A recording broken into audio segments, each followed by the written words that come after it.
stuff and just get a microphone check. Okay. Please spell your first and last name for me, Hannah. Okay, Heather Hannah, Heather, Hannah, Hannah. How are you doing? I am doing fine. It has been a whirlwind past couple of days, but you know, it's nice that everybody finally knows the truth. Yeah, and for a while there was so many questions about what was going on. How does it feel to be able to talk openly about what you've known all along amidst all the questions and some of the uncertainty? There are mixed feelings, a lot of sadness because everything that we worked so hard to hold as a secret for so many years is finally out, and not only among our friends in Montgomery, but also throughout the state and now the nation. So it's very sad that our state is being cast in such a poor light. But at the same time, you feel a little bit of relief that it is no longer a secret and you're not having to protect this thing that shouldn't be happening. So it does feel relief as well, and then a little bit of happiness because we can all kind of go back to our normal lives and continue to press on with our lives like we should be doing.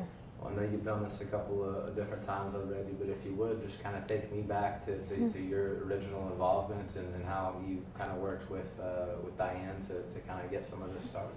I had the privilege of working with First Lady Diane Bentley as her chief of staff, but I got to meet her before that. I worked on the campaign with Governor and Mrs. Bentley, and at the time, Dr. and Mrs. Bentley. And when she asked me to come to Montgomery, she asked me to look out for her and protect her and help her accomplish something great as First Lady, and I really committed to that. So when we noticed that there was a change in his behavior and really a change in their relationship is when I started growing concerned, and I guess as a protective instinct of someone I was loyal to, I really tried to document different things that were bothering me and different red flags that I saw, and the more I gathered, the more concerned I got, and finally brought it to her. So when Miss Bentley and I sat down in our living room and talked about the fact that something like this was going on, we cried a lot and tried to figure out what we were going to do, and we knew that it couldn't be something anyone knew about. We knew it had to be kept between the two of us because it was such a terrible thing to have to talk about, and a terrible thing that could impact so many lives, but especially the lives of the Bentley family. So Miss Bentley and I wanted to keep it a secret, but also continually gather evidence and proof so that we could take it to the governor in an effort to get him to stop. Yeah, and how hard is that? Because you mentioned you'd gotten close with the family, and Mm-hmm. I'd imagine that you viewed her as more of a friend at that point, you know, than anything else. I mean, Mm-hmm. did you actually have to tell her? I did. I remember the night we waited until everybody else had kind of left the mansion complex for the day, and told her I needed to speak with her. And you know, that's never something somebody wants to hear. Your mind immediately starts racing. Oh my goodness, what could they be talking about? You know, for all I know, she thought I was going to quit. I'm not sure. And when we sat down and I pulled out my notes, I remember just trembling, and she was kind of shaking too, but everything we talked about, she recognized it as well, and we knew that there was a problem. We knew that it had changed, and at that point, though, I think her and my relationship grew stronger. She was already my best friend in Montgomery and a woman I will always admire, and I did feel like a part of their family. I felt almost like I was the daughter that she never had, but being in that role and feeling that close to the family, I just felt it was vital to voice my concern to her. Yeah, and you guys at that point made it a point to try to keep everything between y'all, and you mentioned tried to build things. Talk to me about what y'all's plan was and how you executed it.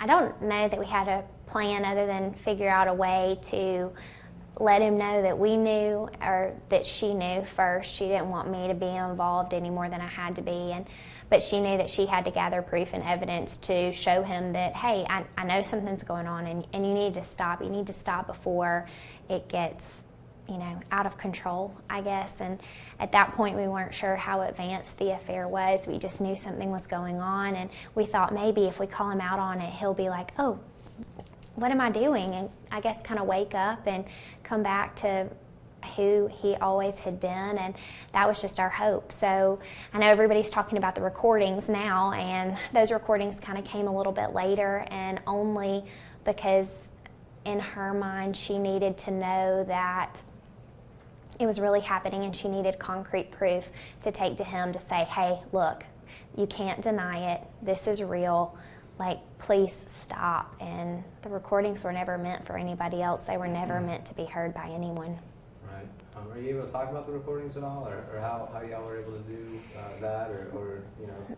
Mrs. Bentley is a very smart lady, and she, we talked about a lot of different ways, and thank goodness for technology. And I guess because I was so young and so fresh out of school, we utilized technology for everything that we did. So I said, hey, we don't need anything fancy. We don't need recorders or anything else. There's voice record on your cell phone. So we used voice record. It's just an app that's on everybody's iPhone these days to capture what has become such an important part, I guess, of the case.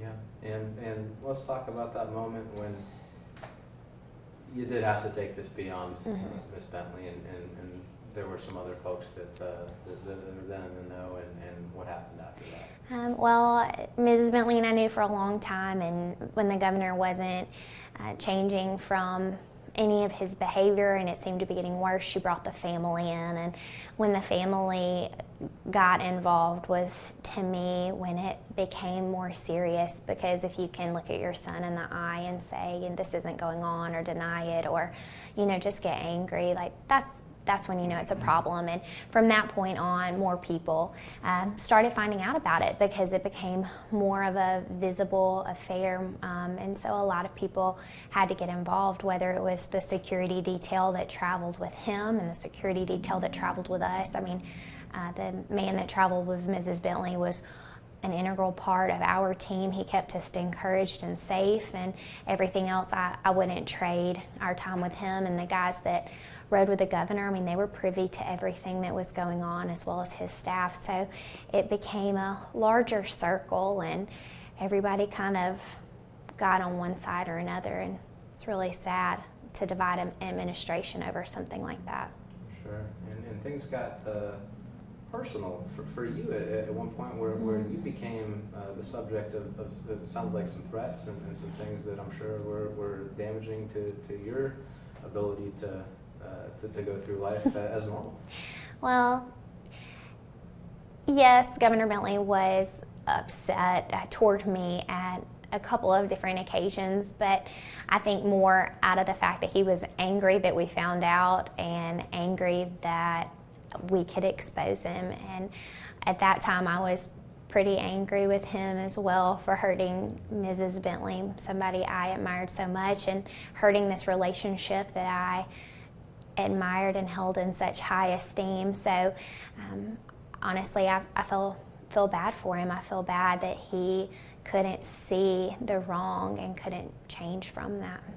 Did you actually, I think I'd seen somewhere you have a rock thrown through a window at one point? You had some, and I read in that long 130-page report that there were some choice words directed at you. Talk to me about that and how that made you feel when you thought you were just acting in the best interest of the woman you've been hired to. Yeah, that happened last year when, after the divorce was over, I felt like we relived this affair all over again, and then the recordings came out, and again, you're reliving it. And after the recordings were released, you know, we went through depositions and everything else just as part of the investigation, and I participated very willingly because it was my job, and I felt like my duty to tell the truth, and that's all I ever wanted to do. And so when my car windows got written on, I thought it was strange. I wasn't alarmed. I was more irritated, probably, because, you know, it takes an hour to get it off of your car windows, and I had to call my neighbors and get them to help me do it in the middle of the night, and they were really sweet to come down and help me. But the rock through the window was a lot more serious and alarming. It was the first time I felt like, okay, this actually caused harm to something, but at the same time, you can't be shaken by those kind of things, and it can't make you too afraid to tell the truth and to do what's right. Wow. I mean, when you hear things and when I read things like, you know, die, I mean, what goes through your head when you hear something?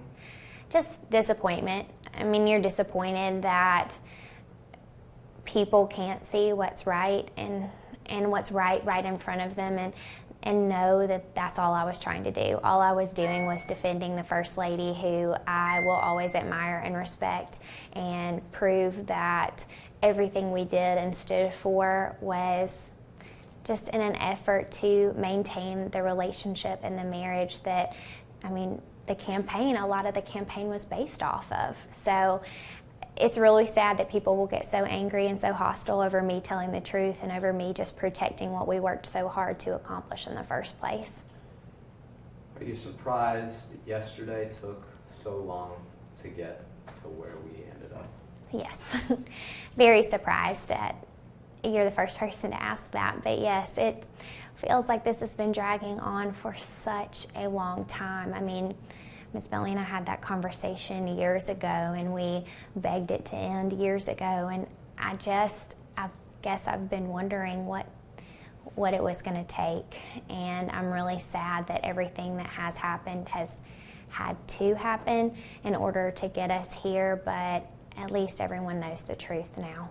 And it sounds like, at the beginning and the middle process of this, there was some uncertainty about what your role may have been, but after this report comes out, do you feel kind of, vindicated a little bit in what you were trying to do, and it sounds like build a case? Yeah.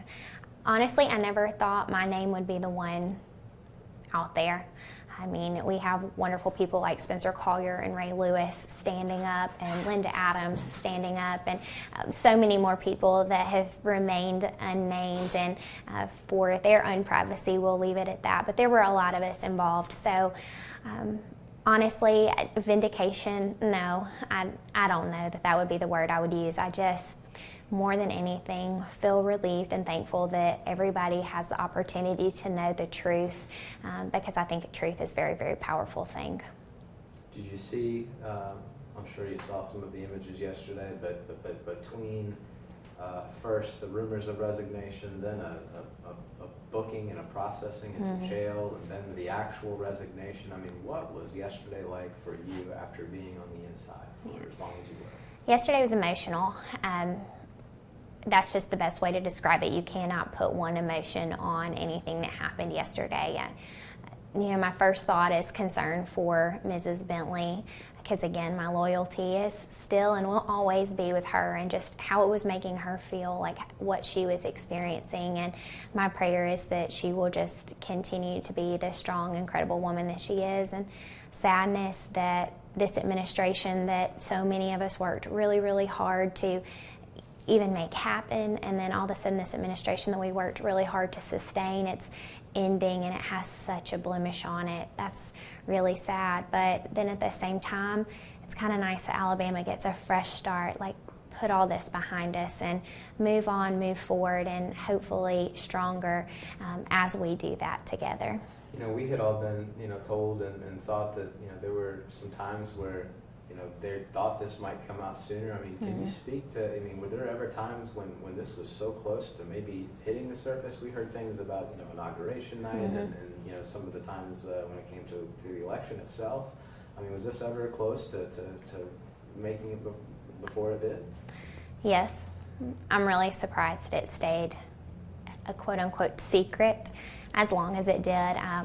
Montgomery knew what was going on, and just didn't become so widely publicized. And I think we were all surprised that it took so long, but we know that God's timing is perfect, and whatever that time may be and why ever we had to wait that long, it was for a reason. So we may not know what that reason is today as we sit here one day away from it, but we will one day. Have you had a chance to talk to Ms. Bentley since yesterday? I have. Ms. Bentley is incredible.